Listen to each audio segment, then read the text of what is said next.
بسم الله الرحمن الرحيم.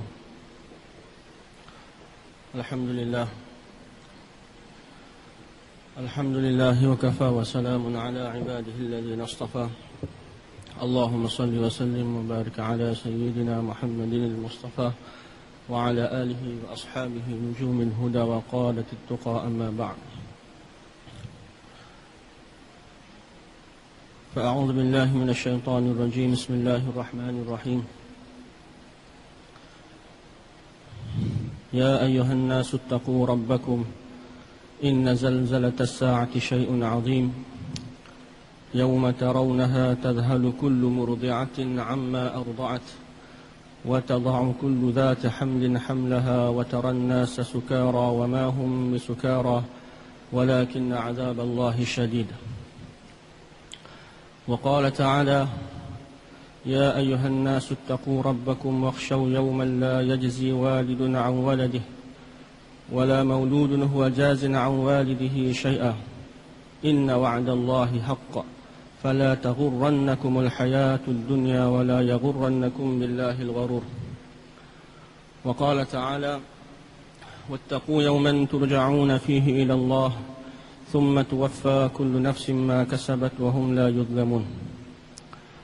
وروي عن أبي هريرة رضي الله عنه أنه قال: قال رسول الله صلى الله عليه وسلم: سيد الأيام يوم الجمعة فيه خلق آدم وفيه أدخل الجنة وفيه أخرج منها ولا تقوم الساعة إلا يوم الجمعة atau kama qala alaihi salatu wassalam. Alhamdulillah, tuan-tuan yang mulia, sidang hadirin Jumaat yang dirahmati Allah Subhanahu wa taala.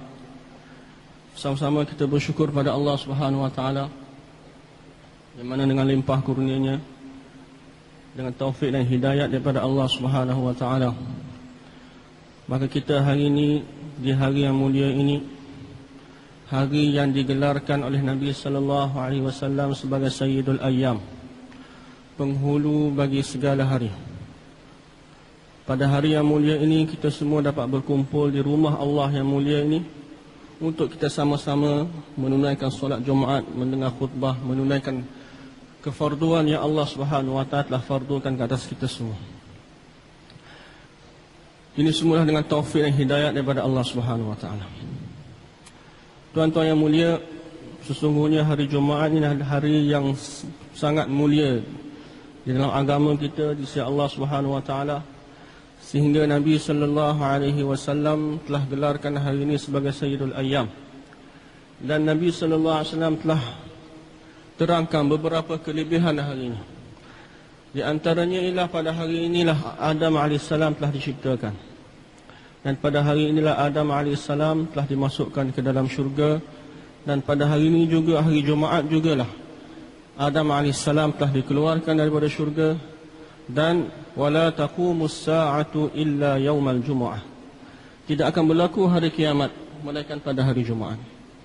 Sehingga diriwayatkan oleh Imam Ahmad bin Hanbal dalam musnadnya bahawa pada hari Jumaat semua makhluk-makhluk Allah, hatta malaikat-malaikat, gunung-gunung, lautan, angin, langit, semua makhluk-makhluk Allah SWT berada dalam ketakutan. Takutan kepada apa? Takut berlakunya hari kiamat pada hari tersebut. Jadi tuan-tuan dimuliakan Allah Subhanahu wa taala, kerana hari kiamat inilah satu hari yang sangat dahsyat. Allah Subhanahu wa taala berfirman dalam Al-Quran: Ya ayuhan nasu taqu rabbakum, wahai manusia, bertakwalah kamu pada Allah Subhanahu wa taala. Inna zalzalatas sa'ati syai'un 'azim, sesungguhnya gegaran hari akhirat, hari kiamat, kegoncangan hari kiamat adalah sesuatu yang amat dahsyat. Yauma tarawunaha tazhalu kullu murdi'atin amma arda'at, pada hari tersebut, pada hari yang akan berlakunya hari kiamat, kamu akan lihat ibu-ibu yang menyusu anaknya akan lupa akan anak-anak yang disusuinya. Wa tada'u kullu dhati hamlin hamlaha, dan kandungan-kandungan yang dikandung oleh ibu-ibu yang sedang mengandung akan gugur daripada perut-perut ibunya. Wa taran nasa sukara, dan kamu akan lihat pada hari tersebut manusia berada dalam keadaan mabuk. Wa ma hum bisukara, sedangkan mereka bukan mabuk. Walakinna adzaballahi syadid, akan tetapi azab Allah Subhanahu wa taala amat-amat pedih dan amat-amat dahsyat.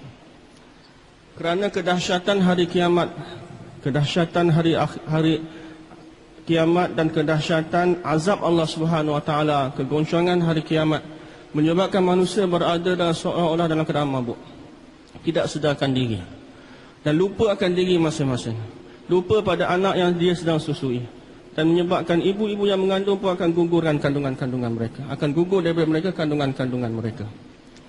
Jadi tuan-tuan yang mulia, yang dimuliakan oleh Allah Subhanahu wa taala, oleh kerana itu di dalam Al-Quran Allah Subhanahu wa taala berkali-kali ingatkan kita supaya kita buat persiapan, supaya kita buat persediaan untuk menghadapi kehidupan akhirat, menghadapi hari kiamat dan menghadapi kehidupan selepas kematian kita.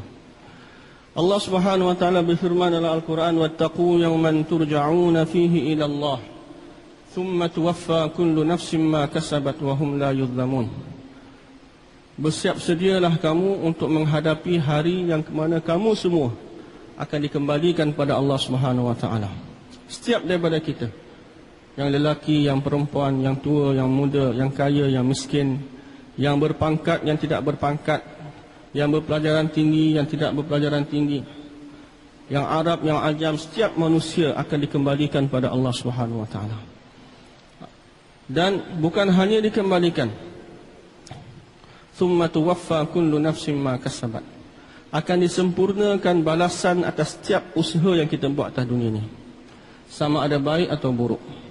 Wa hum la yuzlamun, dalam keadaan kamu tidak akan dizalimi walaupun sedikit. Jadi tuan-tuan dimuliakan oleh Allah Subhanahu wa taala, setiap insan, setiap manusia akan menghadapi, kalau dia tidak menghadapi kiamat yang besar, dia akan menghadapi kiamat diri dia sendiri, iaitu kematian. Kerana Allah Subhanahu wa taala berfirman, kullu nafsin dha'iqatul maut, setiap yang bernyawa pasti akan merasai kematian. Satu orang syair berkata, mautu ka'sun kullu nasin syaribun wa qabru baitin kullu nasin dakhilun. Kematian seumpama satu gelas, satu piala, yang mana setiap orang akan sampai gilirannya yang dia akan minum daripada gelas tadi. Semua tunggu giliran masing-masing, beratur. Lepas satu persatu, setiap daripada kita akan menghadapi kematian. Dan kubur adalah satu rumah yang mana setiap orang akan masuk. Setiap daripada kita akan menghadapi kehidupan dalam kubur, kehidupan barzakh. Jadi kita di dunia ini, sama ada kita sedar tak sedar, kita sebenarnya makin hampir kepada kubur kita. Setiap langkah yang kita ambil, kita bangun waktu pagi, kita keluar daripada rumah kita, nampak macam kita pergi ke pejabat, pergi ke kedai, pergi ke tempat-tempat kerja kita, pergi ke sekolah, di mana-mana urusan kita. Tapi sebenarnya hakikatnya tuan-tuan mulia, setiap langkah kita melangkah, kita menuju kepada kubur kita. Setiap nafas, setiap saat, setiap detik yang berlalu, kita makin hampir kepada kehidupan akhirat kita. Nyawa, umur kita makin pendek setiap masa. Peluang untuk kita buat persiapan untuk kehidupan akhirat makin tiada. Jadi tuan-tuan dimuliakan oleh Allah Subhanahu wa taala, oleh kerana itu dalam Al-Quran Allah berkali-kali ingatkan kita, dan Allah Subhanahu wa taala hantar nabi-nabi dan rasul-rasul untuk ingatkan kita betapa pentingnya untuk kita buat persiapan untuk kehidupan akhirat kita, untuk kita menghadapi hari kematian kita. Kerana bila saja kita mati, bermulalah kehidupan akhirat. Dan apabila satu orang itu mati, setiap daripada kita akan berada dalam kehidupan alam barzakh. Dan dalam kubur tuan-tuan mulia, kita akan disoal oleh Allah Subhanahu wa taala. Soalan setiap manusia daripada kita akan disoal oleh malaikat di dalam kubur. Man rabbuka, siapakah Rabb kamu? Maka satu orang yang mana di atas dunia ini dia buat usaha atas iman, yakin dia pada Allah Subhanahu wa taala. Dia meyakini Allah adalah Rabb dia. Pencipta dia adalah Allah, pemeliharanya adalah Allah, yang bagi rezeki pada dia adalah Allah. Setiap suap makan yang dia makan adalah datang daripada Allah Subhanahu wa taala. Setiap teguk air yang dia minum, dia yakin inilah pemberian Allah Subhanahu wa taala. Setiap nafas yang dia tarik dan hembuskan, dia yakin inilah pemberian daripada Allah Subhanahu wa taala. Segala-gala nikmat yang ada pada dia, dia yakin ini adalah pemberian daripada Allah Subhanahu wa taala. Dia yakin bahawa Allah lah pemelihara dia, penjaga dia, yang bagi kesihatan pada dia, yang bagi keselamatan kepada dia hanya Allah Subhanahu wa taala. Maka satu orang yang mana dia yakin dengan benar-benar, dengan sebenar-benar yakin bahawa Rabb dia adalah Allah Subhanahu wa taala, maka dengan mudah dia akan dapat jawab soalan dalam kubur. Allahu Rabbi, Allah dan Rabb aku. Akan tetapi siapa yang mana di dunia ini yakin dia pada selain daripada Allah Subhanahu wa taala. Dia yakin bahawa kedai dia yang bagi rezeki pada dia, kerja pejabat dia yang pelihara dia, anak isteri dia, yang bagi kesenangan kepada dia, yang bagi kesihatan kepada dia, yang selesaikan masalah dia, yang bagi kegembiraan pada dia selain daripada Allah Subhanahu wa taala. Walaupun lidah dia kata, dia boleh kata dengan lidah, Allah Rabb saya, Allah Tuhan saya. Mungkin dia boleh hafal jawapan ini, tapi dalam kubur nanti tuan-tuan yang mulia, yang akan jawab bukan lidah kita, bukan otak kita, tapi apa yang ada dalam hati kita, itulah akan keluar. Apabila satu orang tu dia yakin pada selain daripada Allah SWT, maka malaikat akan pukul dia.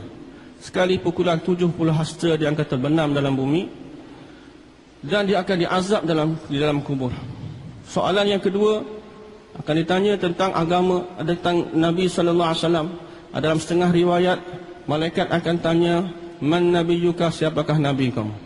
Dalam setengah riwayat yang lain akan didatangkan surah gambaran Nabi SAW, maka malaikat akan tanya, Ma taqulu fi hadzal rajul? Apa pendapat kamu tentang lelaki ini?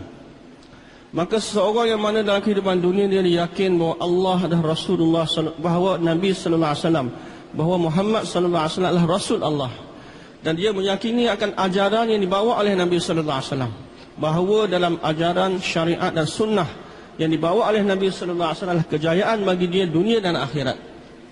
Dan dia mengamalkan setiap ajaran Nabi SAW, sunnah-sunnah Nabi dalam kehidupan dia, maka dengan mudah dia akan dapat jawab bahawa Muhammad adalah Rasul Allah Subhanahu wa taala. Muhammad adalah Nabi Allah Subhanahu wa taala.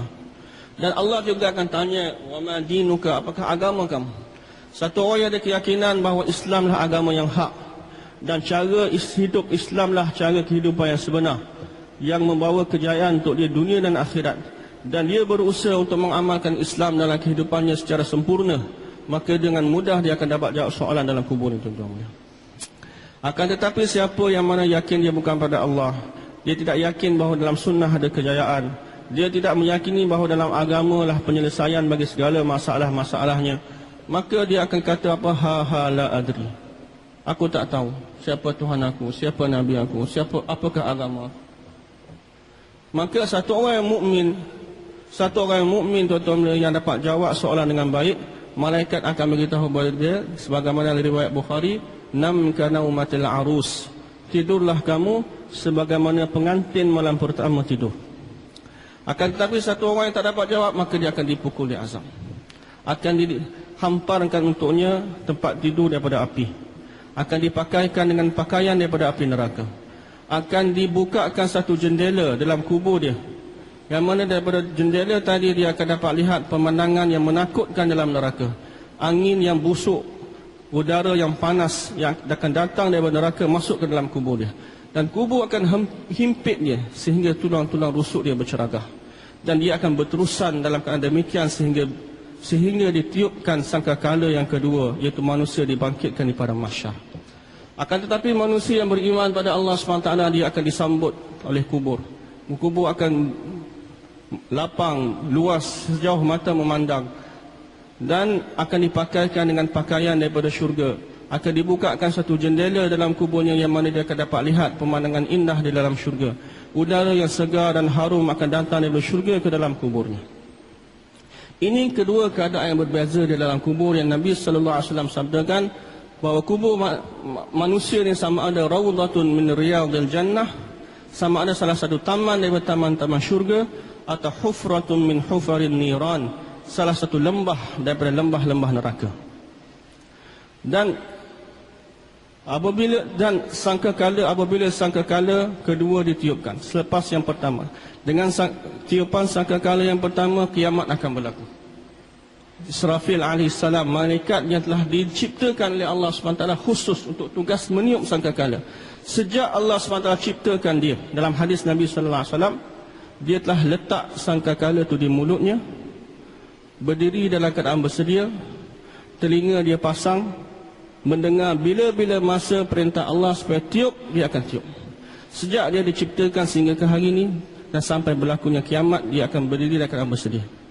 Bila saja Allah SWT perintah, maka dia akan tiup. Dan sekala tu dia punya besar mulut dia, 7 pelala langit dan 7 pelala bumi itu boleh muat dalam tu. Dan akan datang suara yang mula-mula perlahan, kemudian makin kuat, makin kuat, makin kuat, makin kuat, sehingga menyebabkan bumi akan bergoncang. Makin kuat lagi, gunung-gunung akan bergoyang, kemudian akan berterbangan seumpama kapas. Lautan akan terbakar, dijilat akan terbakar macam minyak terbakar. Matahari, bulan, bintang akan jatuh berguguran, dan seluruh alam ini akan hancur lebur binasa. Semua makhluk akan binasa, hatta malaikat-malaikat, 4 malaikat yang besar, Jibril alaihissalam, Mikail, Izrail, Israfil pun akan dimatikan oleh Allah. Malakul maut sendiri akan dimatikan oleh Allah Subhanahu wa taala, sehingga tidak ada satu makhluk pun yang tinggal. Maka pada ketika itu Allah Subhanahu wa taala akan i'lan, akan bertanya, limanil mulkul yaum, milik siapakah kerajaan hari ini, milik siapakah kekuasaan hari ini. Maka tidak ada siapa pun yang akan jawab, kerana semua dah binasa. Yang tinggal hanya Allah.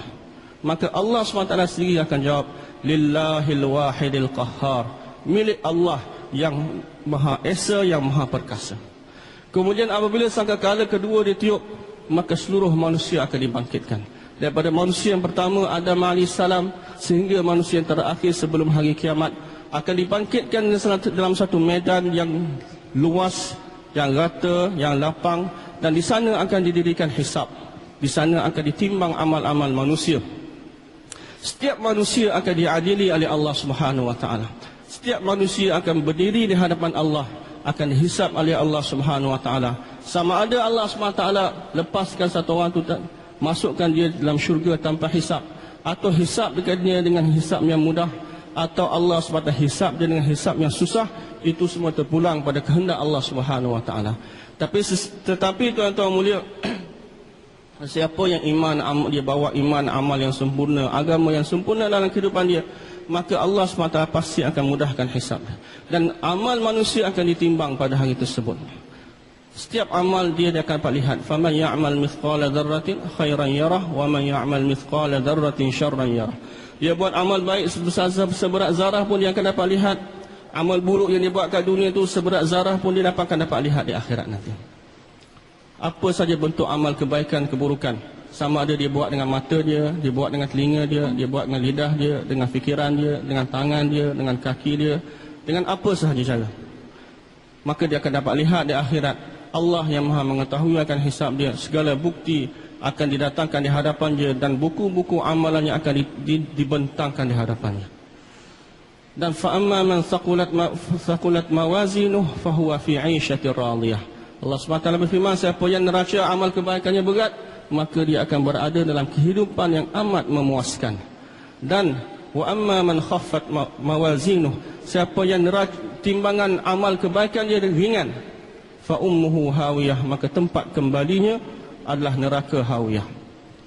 Dan apabila satu orang tu amal kebaikan dia berat, maka akan diiklankan di hadapan seluruh manusia, seluruh nabi-nabi, malaikat-malaikat, di hadapan seluruh keluarga dia, mak bapak dia, ahli keluarga, anak isteri dia, akan diiklankan, inna fulana bna fulan qad sa'ida sa'adatan lam yashqa min ba'dihi abada. Sesungguhnya fulan bin fulan telah berjaya dengan kejayaan yang mana dia tidak akan kecewa buat selama-lamanya, tak akan gagal buat selama-lamanya.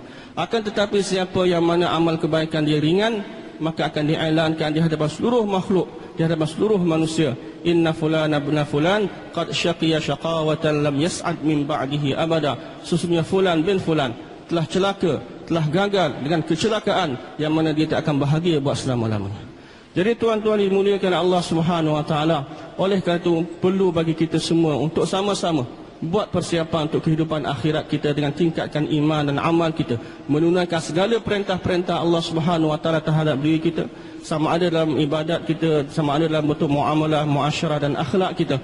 Dan kita sebagai umat Nabi sallallahu alaihi wasallam ditugaskan untuk meneruskan seruan Nabi sallallahu alaihi wasallam, meneruskan usaha yang telah dibuat oleh Nabi sallallahu alaihi wasallam untuk memperingatkan seluruh manusia tentang bahayanya hari kiamat dan tentang azab dan rahmat yang Allah SWT telah sediakan untuk mereka di hari akhirat nanti. Semoga Allah Subhanahu Wa Taala bagi taufik pada kita semua untuk kita amalkan dan sampaikan, insya-Allah. Wassalamualaikum warahmatullahi wabarakatuh.